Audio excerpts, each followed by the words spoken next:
Боз үй көчмөн калк үчүн табылгыс буюм. Элибиздин жашоо турмушун бир көргөндө чагылдыра турган жүрөккө жакын мурасыбыз. Ата-бабаларыбыз мураска калтырып кеткен боз үй учурда башка элдер тарабынан да жогору бааланып, кызыгуусун арттырып жатканын билебиз. Кыргыз менен кылымдар бою чогуу келаткан боз үйдүн философиясын дагы бир жолу эске салалы. Эмнеге боз үй, эмнеге жашыл же кызыл эмес боз?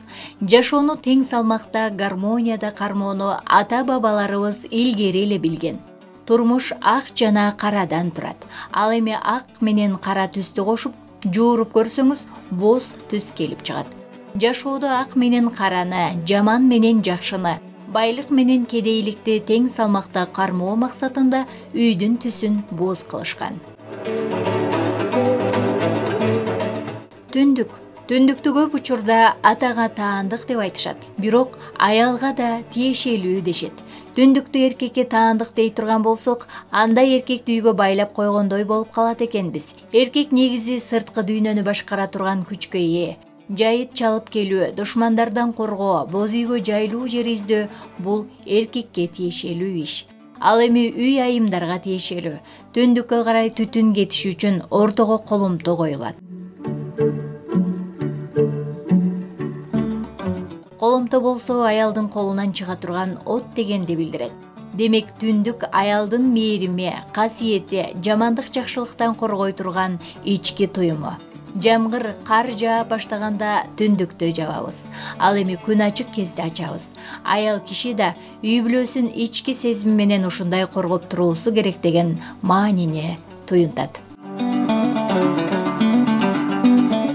Кереге ылдый тарабынан алып чечмелеп баштайлы. Адатта ордун казып, керегени жакшылап тургузуп алабыз.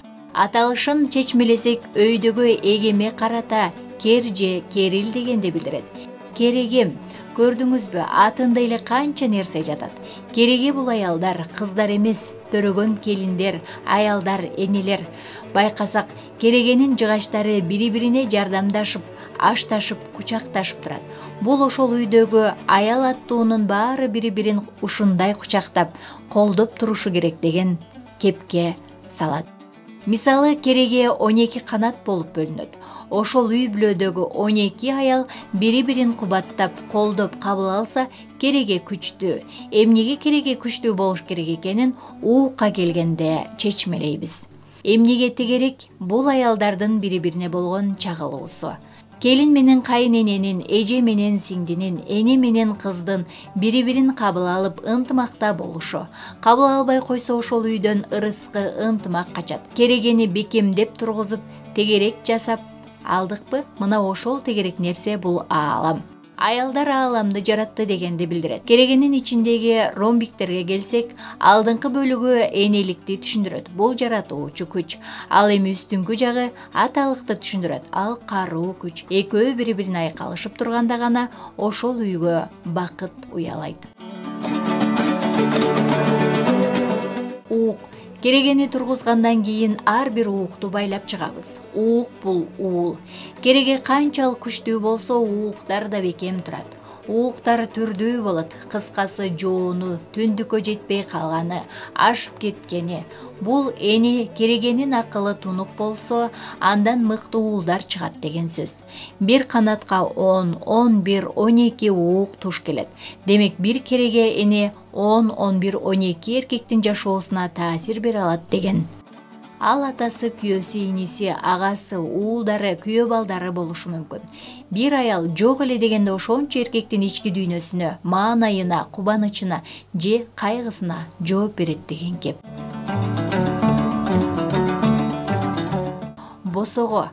Боз үйдүн босогосу адатта жапыз болот. Мунун философиясы хан киреби, бек киреби, ийилип, үйдөгү адамдарга урмат кылып кириши керек деген түшүнүк.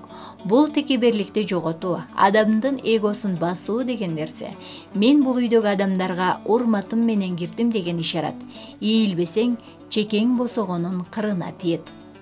Жыйынтыктап айтканда, боз үйдүн каркасында элибиздин философиясы, муундан муунга калтыра турган мурасы камтылган.